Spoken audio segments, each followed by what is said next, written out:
ओम शांति। आज world father day है, तो इस विषय पर मैं आप सबको बधाई देते हुए कुछ कहना चाहती हूँ। धरती सा धीरज जिसमें आसमां से ऊंचाई है, जिंदगी को तराश के खुदा ने ये तस्वीर बनाई है। हर दुख बच्चों का जो खुद सह लेते हैं, इस खुदा की साकार प्रतिमा को हम पिता कहते हैं। पिता एक अनमोल रिश्ते का नाम है जो अपनी खुशियाँ भी बच्चों पे वार दे। पिता उस अनमोल मोती का नाम है। पिता एक उम्मीद है, एक आस है। परिवार की हिम्मत और विश्वास है। पिता है तो रोटी है, कपड़ा है, मकान है। पिता छोटे से परिंदे का बड़ा सा आसमान है। कभी हंसी तो कभी अनुशासन है पिता, कभी मौन तो कभी भाषण है पिता। मेरा साहस मेरी हिम्मत, मेरा सम्मान है पिता।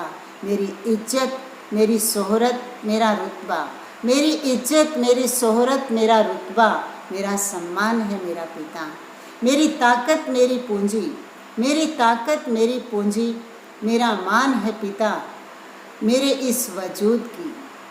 इस वजूद की पहली पहचान है पिता। हमें छाया में रखा सदा, खुद जलता रहा धूप में। हमने देखा एक फरिश्ता अपने पिता के रूप में। ओम शांति। आज वर्ल्ड फादर डे पर मैं आप सभी को फादर डे की बहुत बधाई देती हूँ। और साथ साथ एक और संदेश देना चाहती हूँ कि इस सृष्टि के 4 युगों के चक्र में, कलयुग के अंत में एक ऐसा समय आता है जबकि हमें अपने लौकिक पिता के साथ साथ अलौकिक और पारलौकिक पिता भी मिलता है।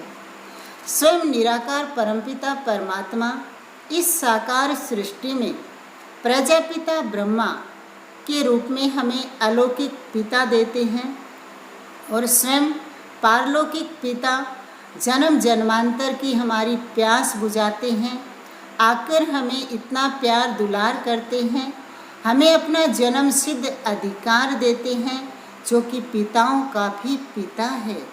तो सबसे पहले तो मैं यही कहना चाहूँगी कि हम सभी को अपने जन्मदाता पिता का बहुत सम्मान करना चाहिए, बहुत उनका ख्याल रखना चाहिए, और साथ साथ उस पारलौकिक पिता को, जो कि अलौकिक पिता ब्रह्मा के तन में साकार हुआ है, उसकी श्रीमत को, उसके फरमान को मानकर उसकी मर्यादाओं पर, उसके इशारों पर भी चलना चाहिए, ताकि उस परमपिता परमात्मा से हम अपना सच्चा रिश्ता जोड़कर उसे अपना पिता स्वीकार कर उससे अपना जन्म सिद्ध अधिकार प्राप्त कर सकें और 21 जन्मों का उद्धार कर सके, विश्व के महाराजा बन सके। क्योंकि परमात्मा पिता एक नई सृष्टि, स्वर्ग की स्थापना करने के लिए इस संसार में अवतरित हुआ है। हमें उनके कार्य में मददगार बनकर उस स्वर्ग लोक का मालिक बनने का पुरुषार्थ करना है। तो एक बार फिर से आप सभी को फादर डे की बहुत बधाई है। ओम शांति।